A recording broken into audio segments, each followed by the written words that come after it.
Starting हमारी होगी SA 701 से, जिसका नाम है communicating key audit matter.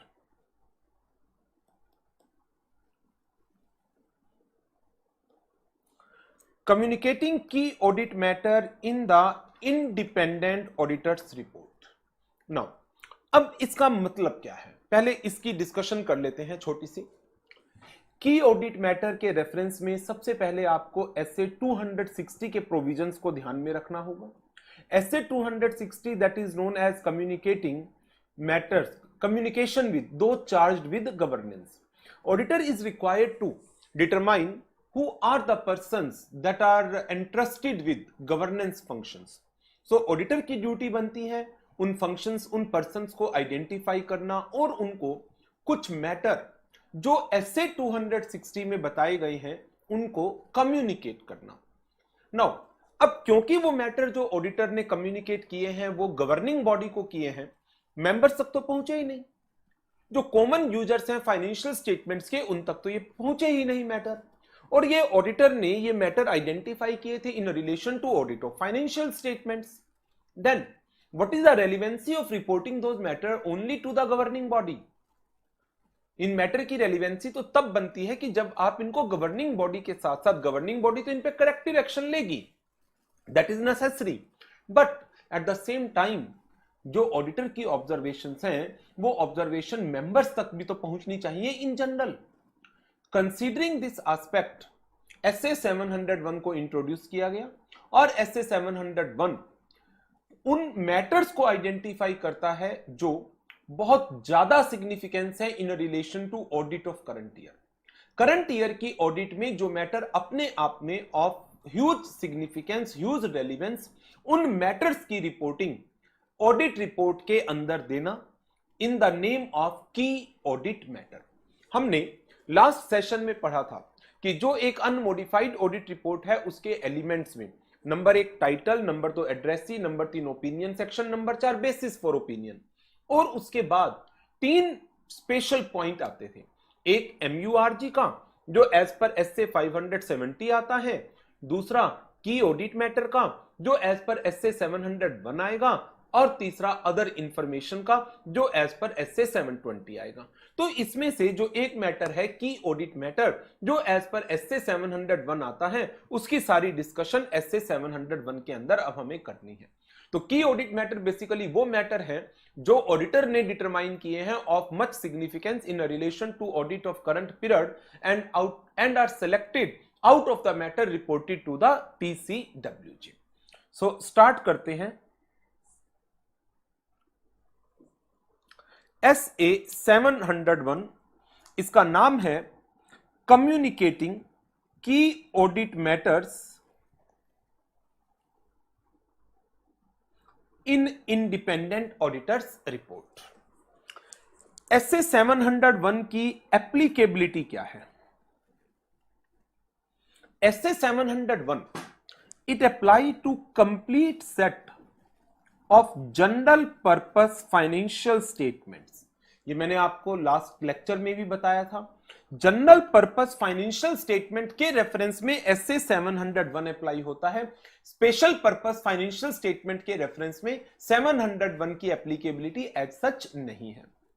Of listed entities एक, एंड उन सर्कमस्टांसिस में जब ऑडिटर डिसाइड करता है कि मैं ऑडिट रिपोर्ट के अंदर की ऑडिट मैटर को कम्युनिकेट करूंगा, तो लिस्टेड एंटिटीज में तो ऑलवेज होगा, अदर एंटिटीज में it is at the discretion of the auditor. Communicating key audit matter in the auditor's report is not a substitute for disclosure in the financial statement. Financial statement के disclosure का substitute थोड़ी हुआ। Financial statement को बनाने की जिम्मेदारी तो management की है, तो मैनेजमेंट अपने डिस्क्लोजर्स को जो फाइनेंशियल स्टेटमेंट में देना है दे, उसको की ऑडिट मैटर से क्या लेना देना। ये तो ऑडिटर का डिस्क्रिशन है कौन से मैटर की ऑडिट मैटर की तरह से आइडेंटिफाई होंगे। की audit matter is not a substitute for expressing a modified opinion. Modified opinion करनी है तो ओपिनियन सेक्शन और basis for modified opinion section के अंदर रिपोर्टिंग होगी। It is not a substitute for reporting in accordance with SA 570 when a material uncertainty exists as to the future viability of the entity. तो उसके reference में तो MURG का para आता है. For a separate opinion on individual matter, किसी और matter पर जो जहां पर आपको सेपरेट ओपिनियन देनी है तो वो ओपिनियन सेक्शन देखेगा. तो की ऑडिट मैटर इनका सब्स्टिट्यूट नहीं है. ना तो वो फाइनेंशियल स्टेटमेंट्स के किसी डिस्क्लोजर का सब्स्टिट्यूट है, ना वो मॉडिफाइड ओपिनियन का सब्स्टिट्यूट है, ना वो MURG का सब्स्टिट्यूट है, ना ही वो किसी और मैटर पर सेपरेट ओपिनियन का सब्स्टिट्यूट है. ये अपने आप में एक इंडिपेंडेंट रिपोर्टिंग है जो TCWG को जो मैटर्स बताए गए हैं उसके में से सेलेक्ट की जाती है. यदि आपने अपनी ऑडिट ओपिनियन डिस्क्लेमर दिया है, आपने ओपिनियन नहीं दी because you are not been able to collect sufficient and appropriate audit evidence, तो इन सिचुएशन में SA 705 एक प्रोहिबिशन लगाता है from communicating key audit matter. फिर आप की ऑडिट मैटर कम्युनिकेट नहीं करेंगे. क्यों? एक तरफ आप कह रहे हैं आपको ओपिनियन नहीं मिली और दूसरी तरफ आप KAM कम्युनिकेट कर रहे हैं. How it is possible? So यदि आप डिस्क्लेमर दे रहे हैं then key audit matter need not be communicated. Meaning and purpose of KAM बड़ा सिंपल सा टॉपिक है. KAM है क्या? Those matter that in the auditor's judgement were of most significance in audit of financial statements of current period. जो current period की audit में सबसे ज्यादा सिग्निफिकेंस के हैं.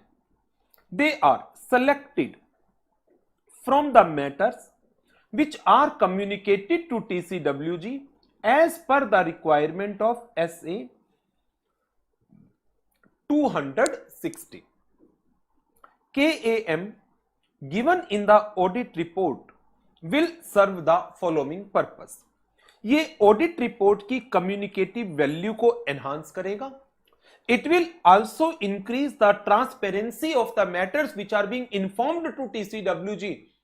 एक तरफ आप TCWG को बता रहे हैं और दूसरी तरफ आप अपनी ऑडिट रिपोर्ट में मेंबर्स को बता रहे हैं. देन TCWG भी अलर्ट हो जाएगा, भैया करेक्टिव एक्शन ले लो, क्योंकि मेंबर्स को भी पता चलने वाली है ये बात.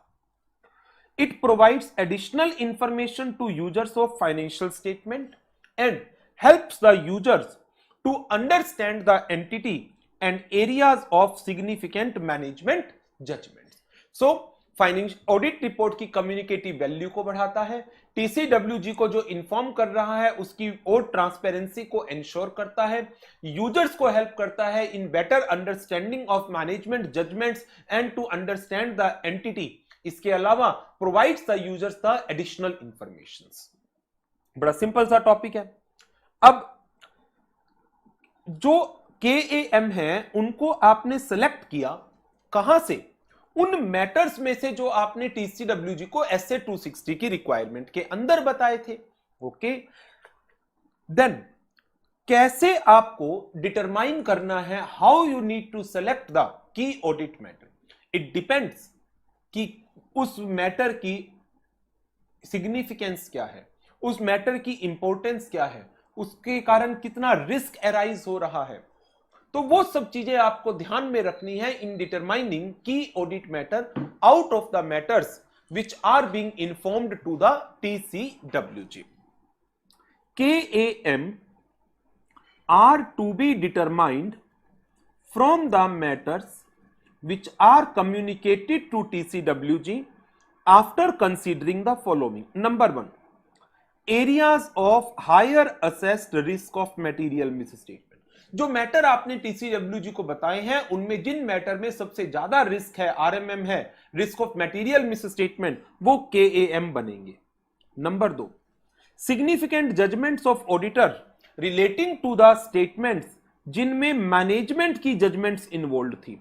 जैसे प्रोविजंस मैनेजमेंट डिटरमाइन करती है बेस्ड अपॉन जजमेंट, और यहां पर मैनेजमेंट की सब्जेक्टिविटी, बायसनेस इन्वॉल्व हो सकती है. Determination of fair values of financial items, selection of accounting policies, determining the accounting estimates. So जहां पर जिन ट्रांजैक्शंस में मैनेजमेंट की जजमेंट इन्वॉल्व है उनको ध्यान में रखते हुए ऑडिटर जजमेंट ले रहा है। क्या ये मैनेजमेंट के द्वारा जो ये जजमेंट्स ली गई, क्या ये बाइस्ड है? क्या मैनेजमेंट ने एप्रोप्रिएट मॉडल्स को, मेथड्स को यूज किया है? क्या वो मेथड्स टेस्टेड मेथड्स हैं, जैसे आप ऐसे 540 के अंदर चीजों को पढ़ते हैं? Effect of significant events and transactions occurred during the years. जो ट्रांजैक्शंस ड्यूरिंग द ईयर हुई हैं, उनके बेसिस पर ऑडिटर डिटरमाइन करेगा कि जो मैटर टीसीडब्ल्यूजी को बताए गए हैं, क्या वो करंट पीरियड की ऑडिट के रेफरेंस में सिग्निफिकेंट हैं या नहीं है। यदि वो सिग्निफिकेंस रखते हैं, इन दैट केस ऑडिटर में consider them as key audit matter and may report in the audit report. Now KAM audit report में आता कहां है? बेसिस फॉर ओपिनियन सेक्शन के इमीडिएट बाद आता है। एमयूआरजी है तो एमयूआरजी के बाद आएगा। MURG in each and every case होता नहीं, तो बेसिस फॉर ओपिनियन सेक्शन के नीचे की ऑडिट मैटर रिपोर्ट करेंगे। अब उसकी रिपोर्टिंग कैसे है, उसके मैनर को पढ़ लेते हैं। How to report the key audit matter. Reporting will be through a separate section, जिसको आप नाम दे रहे हैं की ऑडिट मैटर का। लेकिन स्टैंडर्ड कहता है कि आप केएएम की डिटेल दें, उसको डिस्क्राइब करें, उससे पहले केएएम होता क्या है उसकी डिटेल दे दो। तो बड़ी सिंपल सी वही डेफिनेशन आ जाएगी एक तरीके से। Key audit matter are those matter that in the auditor's judgement were of most significance in audit of financial statement of current period, and these matters were addressed in the context of audit of financial statement as a whole, और इन matters के ऊपर auditor कोई separate opinion नहीं दे रहा है। So these are those matter जो auditor की ओपिनियन में करंट पीरियड की फाइनेंशियल स्टेटमेंट की ऑडिट के रेफरेंस में स्पेशल सिग्निफिकेंस रखते थे। देयर आफ्टर, पहले आपने ये इंट्रोडक्टरी पैरा दे दिया की ऑडिट मैटर का, और इसके बाद फिर आप हर एक की ऑडिट मैटर को डिस्क्राइब कर दीजिए। Thereafter description of each key audit matter shall follow the introduction. Thereafter description shall also provide the reasons for determining these matters as the key audit matter. क्यों आपने इन matter को as a की audit matter identify किया है। Now इसके बाद छोटा सा लास्ट टॉपिक है, कौन से ऐसे सर्कमस्टांसिस हैं जहां पर आपको लगता है कि ऑडिट मैटर को आपको ऑडिट रिपोर्ट में रिपोर्ट नहीं करना चाहिए। यदि लॉ एंड रेगुलेशंस ने कोई भी प्रोहिबिशन लगा रखी है, या फिर आपकी नॉलेज में आपको, आपके हिसाब से, आपकी जजमेंट में आपको लगता है कि इसकी रिपोर्टिंग का इतना बेनिफिट नहीं होगा जितना इसका नुकसान हो सकता है, पब्लिक इंटरेस्ट इन्वॉल्व है इस ट्रांजैक्शन में, और यदि इस ट्रांजैक्शन की, इस मैटर की रिपोर्टिंग ऑडिट रिपोर्ट में हो जाती है, देन पब्लिक को ह्यूज लॉसेस हो सकते हैं। तो यदि पब्लिक इंटरेस्ट के कारण ऑडिटर इस मैटर को ऑडिट रिपोर्ट में नहीं कवर अप करना चाहता, इट्स ओके। हाउएवर, यदि ऑलरेडी कंपनी ने ही इस मैटर का पब्लिक डिस्क्लोजर दे रखा हो, तो यदि कंपनी ने खुद इस मैटर का पब्लिक डिस्क्लोजर दे रखा हो, देन स्टैंडर्ड कहता है देन गो अहेड, आप इसको एज ए की ऑडिट मैटर ऑडिट रिपोर्ट में डाल दो, चिंता की कोई बात नहीं है। तो दो सिचुएशन, नंबर एक, जब आपको लगता है कि ये जो की ऑडिट मैटर है इसमें पब्लिक इंटरेस्ट इन्वॉल्व है और इसकी रिपोर्टिंग के उतने बेनिफिट नहीं मिलेंगे, रादर पब्लिक को नुकसान ज्यादा हो जाएगा, एक वो सिचुएशन, या फिर law and regulation prohibits the, precludes the disclosure of such matters.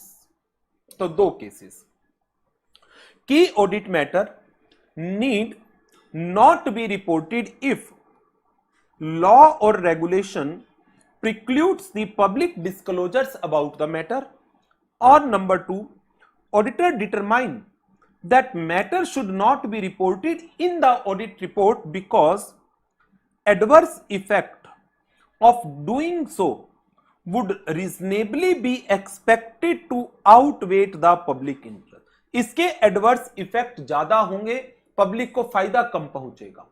However, यदि कंपनी ने, एंटिटी ने इसका ऑलरेडी पब्लिक डिस्क्लोजर दे रखा है, देन ऑडिटर में रिपोर्ट दिस मैटर, फिर ऑडिटर इस मैटर की रिपोर्टिंग कर सकता है, कोई इशू नहीं है। सो ये था हमारा पहला standard SA 701 about communicating key audit matter in independent auditor report.